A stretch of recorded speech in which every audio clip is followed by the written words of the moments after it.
trying to prove to anyone, but just because we're trying to remember ourselves and tell the world. And if we do that, I think we're unbeatable in the end. Thank you. Thank you.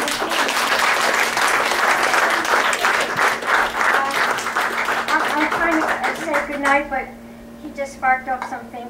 A lady from my church gave me her mother's notes, which I'll be glad to share with you. I'll make Xeroxes and you get them.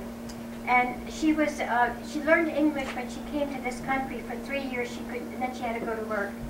But she wrote it in English, thank God, so it was easier for me to follow. And she tells about how they try to get away. The one part of her story, then I read it in the book, it's in my book, but it was in the news reports. I have a news report that says blah, blah, blah, parboiled.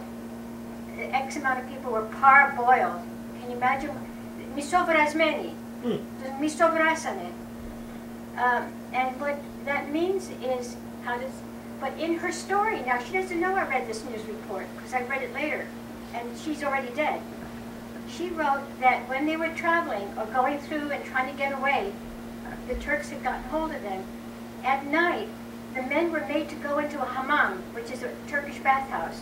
They took all their clothes off, and then they got into the bathhouse, which is hot, and then made them come out into the cold, where they froze. That's parboiled. They died with the extreme hot to the extreme cold. But when they took their clothes, that also gave me another clue, because I've asked many historians, why every time I see somebody hanging, you don't know who it is, but it's somebody hanging, and they are wearing this kind of baggy cloak. Nobody seemed to have an answer. I had the answer, because I later found out the Quran does not allow for the Muslim to wear the clothes from a dead person, which means that he's going to die anyhow. They took his clothes, put that thing on, and then hanged him, and then used it for the next person. Okay? Well, you see these young people, believe me, being, for the past 16 years doing TV shows for Macedonia TV, doing documentary is a profession where you starve to death. So that's why you see them so skinny, and they miss a lot of meals in order to create this documentary. But thank God for young people like them, and for Theodosi Kyriakidis. Theodosi, please come up a little bit. Thank you. And he can sit here, talk to you until tomorrow, and he won't get tired, because he loves our history and everything else. And because of young people like this, they are not going to let this go by without finding justice for it. Thank you very much. I was not prepared for that.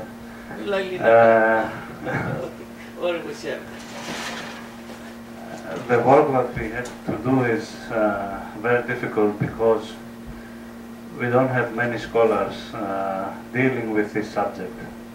It's not a mainstream academic issue, unfortunately. And that means that we lack sponsors. It's very difficult for a young scholar to go to archives without a scholarship to find out all these important documents.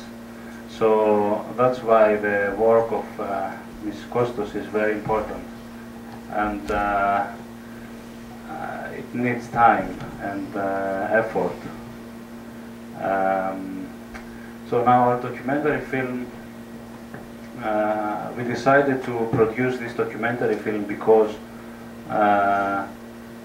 it's difficult for people who work long hours to read a history book. And that's why we decided to produce this documentary film with the participation of distinguished scholars from Cyprus, Great Britain and Greece. And it's only the beginning. Our research center is working hard in order to promote our history, And we have many collaborations with Armenians. I will be happy to collaborate also with you. It will be a pleasure. With Turks, we have many Turk scholars, but they are doing their PhDs in these subjects, and it's important because they know Ottoman, they know to read Ottoman, and it's important.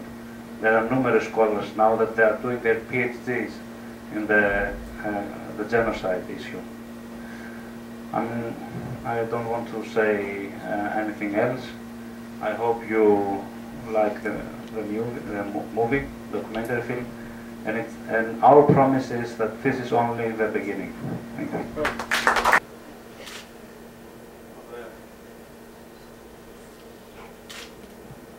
Σας ευχαριστώ πάρα πολύ και σας ευχαριστώ. Ναι.